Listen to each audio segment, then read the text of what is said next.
et même synthétique. Enfin, je dirais que, ayant planté le décor, je ne sais pas si parmi vous, il y en a qui ont déjà lu ce livre. Pas encore. Qui a lu? Une personne? Vous aussi, vous avez lu? Bon. Alors, je tiens à dire ceci. Ce n'est pas un examen. Ce n'est absolument pas un test. Il n'y a pas de bonne ou de mauvaise réponse. J'aimerais que les personnes qui ont lu ce livre puissent résumer l'héroïne Ariel en un mot. Attention, même si le mot que vous avez choisi a déjà été énoncé par une autre personne, de grâce, gardez le mot que vous avez choisi. Donc, si c'est cornichon, eh bien, si c'est cornichon qui est répété 20 fois, eh bien, gardez cornichon, parce qu'on aimerait tous savoir, en fait, quel est le mot qui est le plus récurrent et qui est le plus adapté pour nous tous, en fait, dans la description d'Ariel. Est-ce que vous pourrez passer alors le micro aux personnes qui ont lu le livre pour nous donner leur définition de Ariel?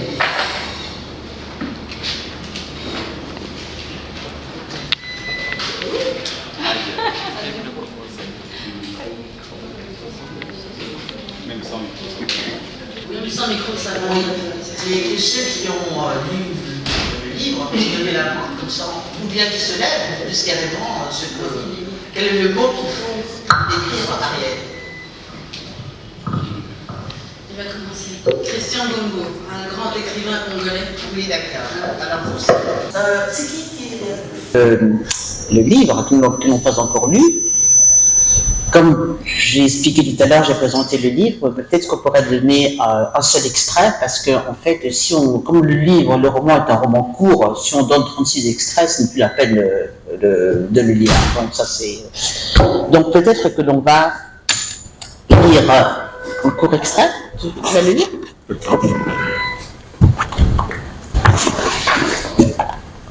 Dans le prologue, j'aimerais bien que tu me dises ceci. Ça. La lumière. Tu vois? Tu arrives à lire?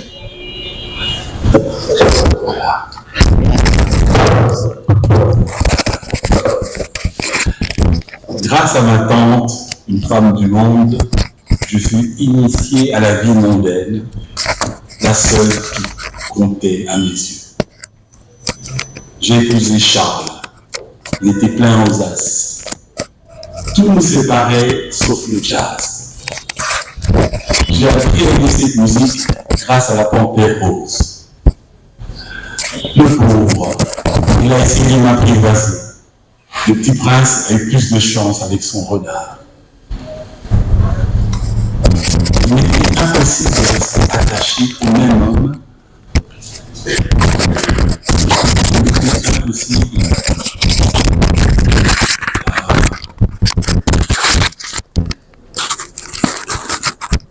rester attaché au même homme comme une moule à sa coquille. Comme une crevette, je me sentais libre d'aller et venir.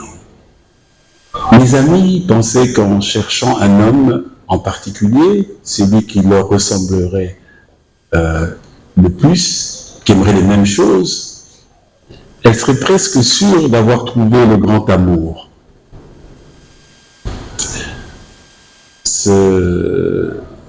Parce que c'est le grand amour. Or, moi, je me disais que c'était un non-sens. Je ne pouvais pas aimer sans croiser le différent.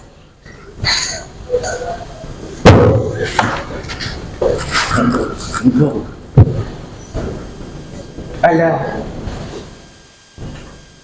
qu'est-ce que vous en pensez?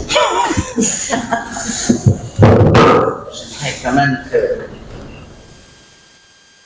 avoir les impressions de quelques personnes. Oui, vraiment. Christian. Qui nous a parlé d'une chaudasse? Hein?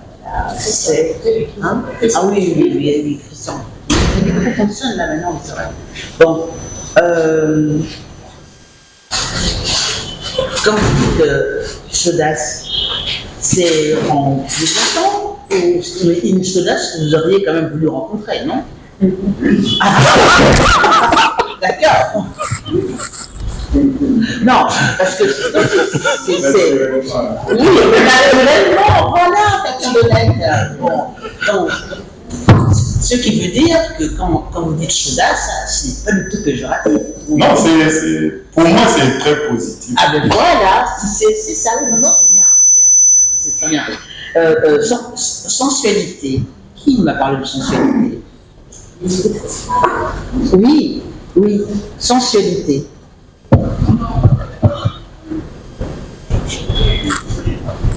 Parce que je la trouve sensuelle. Oui. Ah non, simplement, parce que sensuelle. C'est bien, oui. J'aurais voulu en faire une amie. Est-ce que tu aurais voulu être amie, en fait, avec Ariel?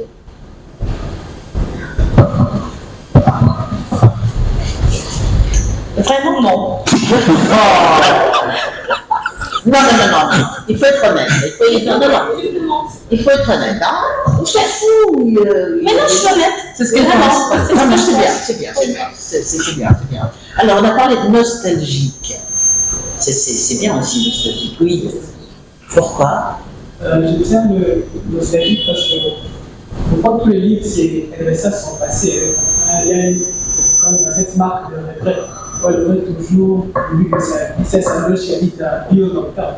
Et c'est très nostalgique et vous a donné un peu la blessure dans son enfance. Ah, génial, ça c'est vraiment bien. Mais j'aimerais savoir, Ariel, la nostalgique, est-ce que tu aurais voulu la connaître? J'aurais voulu la connaître.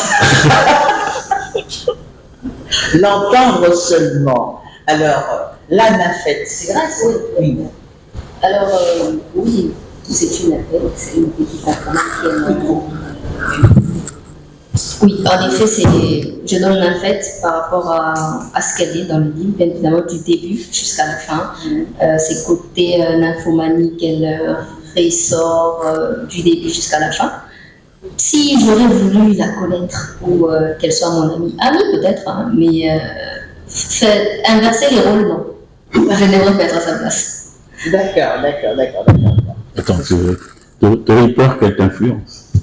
Déjà qu'elle-même, elle était influencée par les membres de sa famille et ses amis, donc oui, j'aurais eu peur qu'elle m'influence.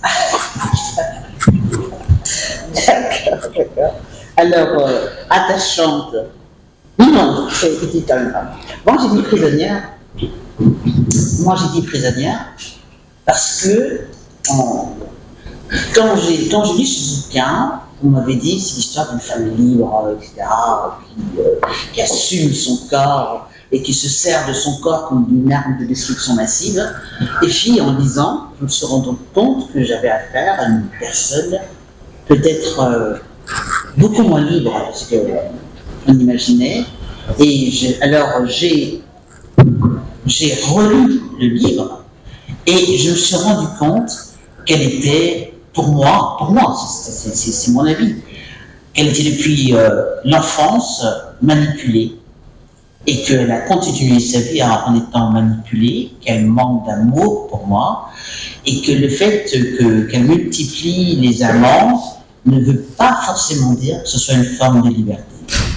Parce que, en fait, elle ne s'attache à personne, à mon avis, elle n'aime personne, même pas elle, et elle est, à mon avis, elle n'est aimée de pas grand monde. Parce que, en fait, enfin, je pense, je peux me tromper, mais je pense quand même que si une femme fait des avances à n'importe quel homme, elle a beaucoup de chance de l'avoir dans son lit. Même si elle ne fait pas grand-chose, même si elle n'est pas jolie. Donc si on fait des avances à quelqu'un, si comme elle, je regarde un homme dans les yeux, sans le connaître, me dire bon, tu peux venir, je connais très peu d'hommes qui vont refuser. Enfin, je crois. Je pense. Alors enfin, Alain, pourrais-tu me dire Marie d'abord. Oui, mais oui, voilà justement. Mais Marie, excuse-moi, parce que Il n'y a pas de problème. j'aurais voulu que tu parles de la liberté avant que tu parles d'être prisonnière. Mais bon, voilà. Vas-y, à toi. Femme libre, parce que je pense qu'on est de toute façon tous prisonniers de quelque chose, de notre éducation, de notre environnement, de notre portefeuille aussi, ne pas avoir de capacité financière. Donc pour moi, la prison, c'est quelque chose qu'on vit tous au quotidien, mais en tant qu'être humain, prisonnier de notre corps aussi. Mais au plus on a d'atouts, au plus on a la possibilité d'exercer une forme de liberté. Et Ariel en a énormément. Elle a énormément de...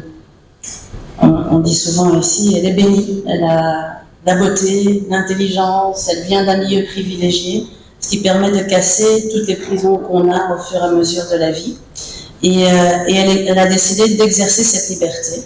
Elle est libre de penser aussi, sa manière de voir et de concevoir le monde, et comme elle est dotée d'une grande intelligence, elle comprend aussi les choses. Et pour être réellement libre, il faut pouvoir comprendre les choses et pouvoir les utiliser pour son propre bénéfice. Donc moi, je ne vois pas simplement l'aspect sexuel, de pouvoir avoir différents partenaires dans tout un parcours de vie, mais je vois surtout le fait qu'elle a été dotée de tous les avantages qui permettent de jouir d'un maximum de liberté sur cette terre. Donc c'est dans ce sens-là que je la sens libre, parce qu'elle a énormément de choses pour elle, ce qui n'est pas le cas de tout le monde.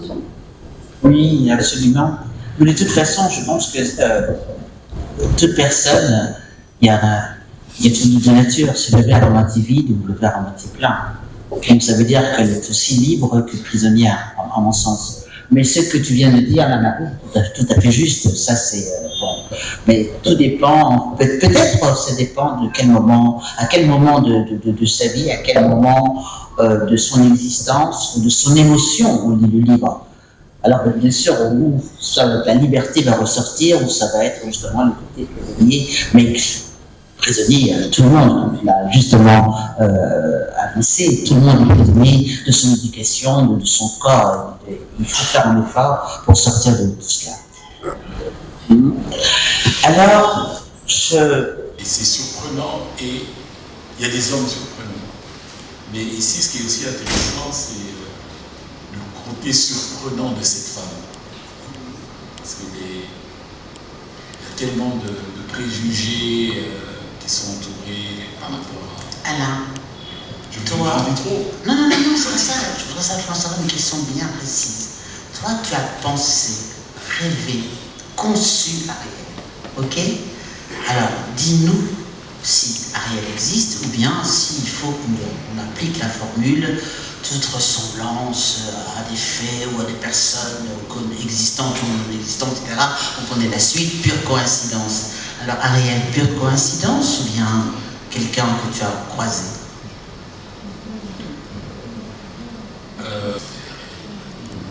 Il y a Ariel principal. Et autour, il y a d'autres. Et malgré tout vulgaire. Comment est-ce possible? Ben, ces femmes-là existent. J'ai eu la chance d'en rencontrer.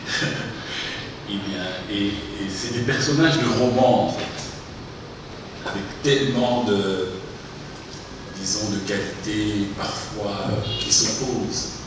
Mais qui bien articulées, c'est des qualités qui peuvent devenir, je parle de femmes. Non, je ne sais pas, parce qu'en fait, c'est très intéressant ce que tu dis là, parce que tu dis que dans quelques temps, les choses iront bien, que ce soit, on va trouver derrière un peu partout. Et là aussi, je m'interroge, est-ce que la tendance actuelle pour la femme est à la liberté exacerbée, au modèle d'Ariel, ou est-ce qu'on arrive dans une société où la communauté est en train d'enfermer la femme, soit par la religion, soit par la culture? On regarde ce qui se passe en Iran, on regarde ce qui se passe dans les églises, etc. Donc, c'est très audacieux ce que tu as fait là, de penser que dans quelques années, la femme sera entièrement libre. Est-ce Est-ce la tendance actuelle? J'en sais rien, c'est une question que je me pose. Mais grâce est là.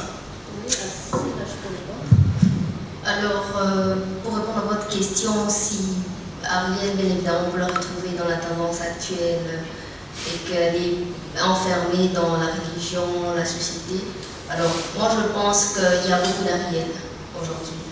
Il y en a beaucoup. Seulement, comme la différence entre les Ariel qui sont là et celle qui est dans les livres, c'est que celle qui est dans les livres a une certaine liberté. Et celles d'aujourd'hui n'en ont pas, malheureusement. Mais ce n'est pas parce qu'elles ne l'ont pas qu'elles ne les font pas. Et le bien avec le livre, c'est qu'il décrit en fait ses côtés société, où Ariel s'y retrouve, où elle est encouragée par sa tante. Il y a des réalités comme ça, où on en voit dans les universités. Ce n'est pas des amis, très souvent, c'est déjà depuis la famille, quand on nous pousse dans la rue, quand on nous pousse à la débauche, parce qu'une Ariel comme ça, dans la société, non, on ne va pas la comprendre, on va la juger. Déjà, un vrai Congolais qui se respecte, quand il lit ses livres, il risque de traiter papa, Alain, de tout et n'importe quoi.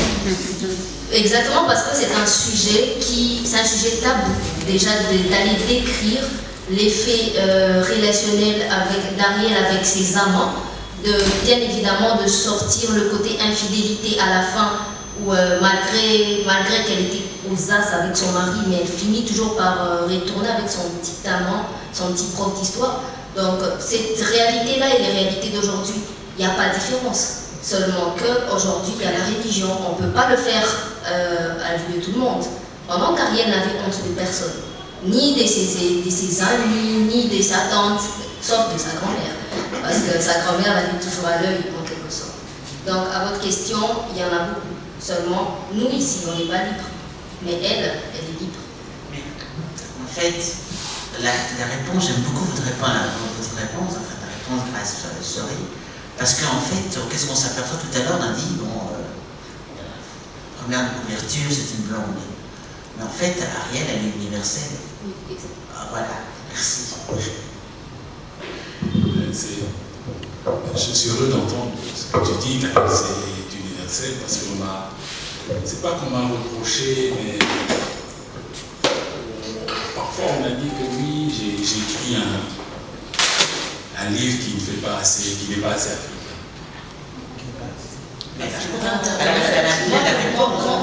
Moi, je pense que votre livre, c'est pas qu'il n'est pas trop africain. Votre manière d'écrire n'est pas africaine. Pour dire vrai, vous écrivez comme un petit français. Mais seulement le fond de votre livre, par contre, il touche à toutes les thématiques, africaines, asiatiques, orientales, peu importe. Le contenu, il est là. Déjà, lorsque vous décrivez le jeune professeur qui sort avec son élève, ce sont des faits actuels aujourd'hui. Les professeurs sortent avec les élèves, ils n'ont pas honte, ils ne s'y cachent pas. Lorsqu'on prend ces femmes qui, malgré qu'elles sont aux as dans leur foyer, trompent leur mari, il y en a aujourd'hui, c'est pas seulement là, il y en a aussi en Afrique, et d'ailleurs beaucoup. Merci.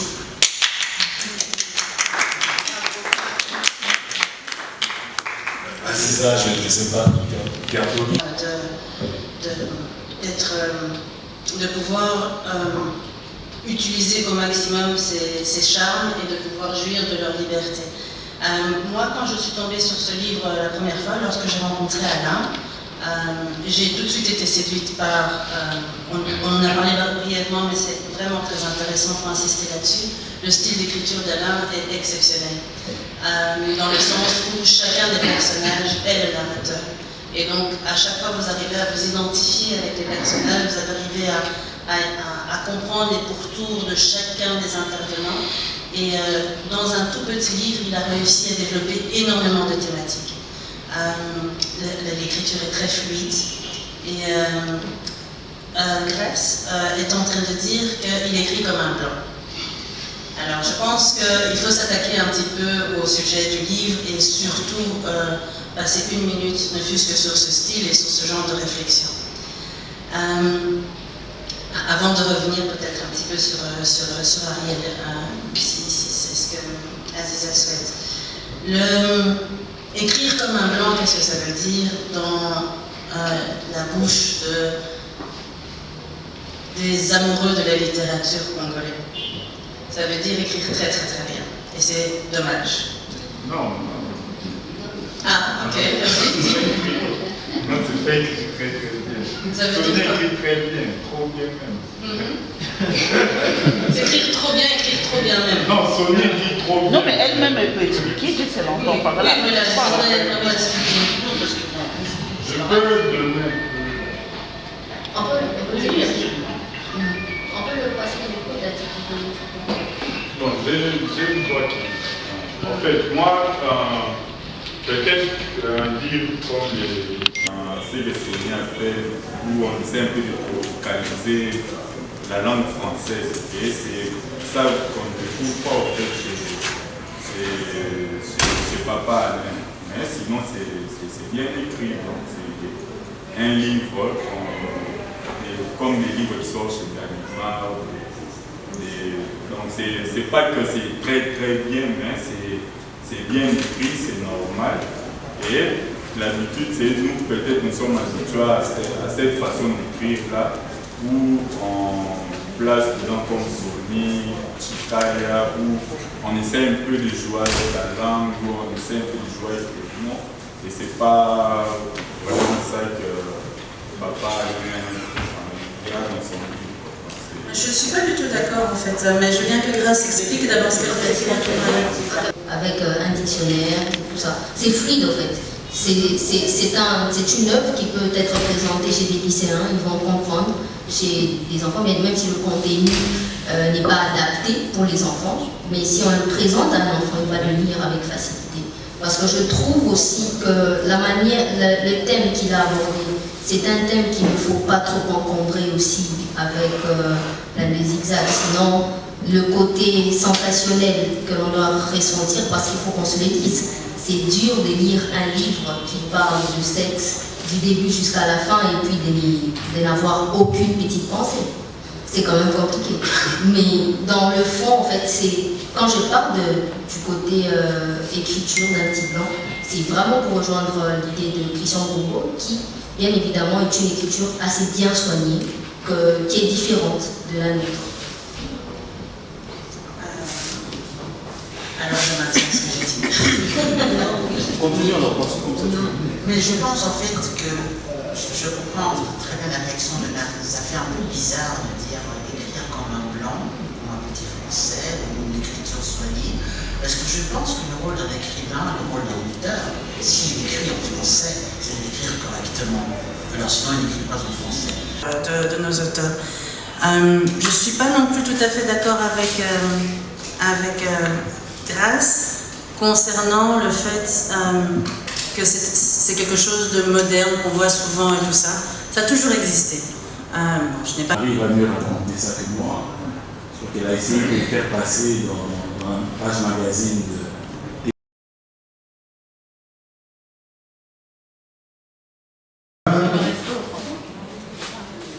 Il y a encore une heure? Je vais lui poser la question, je m'en sais. Merci beaucoup. Applaudissements pour Étienne. Merci Papa Étienne. Congolaise, à marche des élections, qu'est-ce que l'opinion peut retenir dans ces domaines cachés que vous venez d'ouvrir aujourd'hui à la face publique? Retenir que la femme moderne est extrêmement dynamique. Elle va prendre de plus en plus de place dans nos sociétés. C'est déjà le cas ailleurs. Au Congo, la femme a un rôle économique important. On le voit dans les femmes commerçantes. Il y a encore un peu de chemin à faire par rapport à un rôle politique. Mais la femme congolaise est tellement dynamique qu'elle va prendre toute sa part dans la politique très très bientôt. Ça, j'en suis convaincu. Et mon livre, en mettant en avant tout l'aspect, toute la féminité, mais une féminité hors des clichés et des idées reçues. Une féminité qui s'affirme et qui s'assume. Donc je mets en avant toutes ces qualités féminines qui auront de plus en plus de place. Et comme j'ai dit, un rôle de plus en plus important. et le sens du combat de la femme. Est-ce que dans votre récit, vous l'avez clairement spécifié et la stratégie pour que la femme puisse atteindre quand même ce niveau de participation? Je ne l'ai pas clairement explicité. Ici, là, dans mon livre, j'ai prêché par l'exemple. J'ai montré une femme qui réussit, qui a de l'ambition, qui est très intelligente, sans perdre tout son charme et sa capacité de séduire. Donc, une femme complète qui doit rien renier du tout de sa féminité et s'affirmer avec toutes ses qualités et tout ce qu'elle peut apporter dans la société. Et l'accent particulier par rapport à la culture dans votre livre, quelle est la crème que vous présentez là-dessus? Je pense être un homme de culture, donc forcément dans mon écriture, on retrouve la culture dans tous ses aspects. Sur l'économie, sur la société telle que nos sociétés traditionnelles, la société moderne, particulièrement en France. Je parle beaucoup de la musique, il y a aussi de la poésie, donc c'est un livre que je considère effectivement comme étant très riche. Merci Anne. Merci. Je vous envoie par la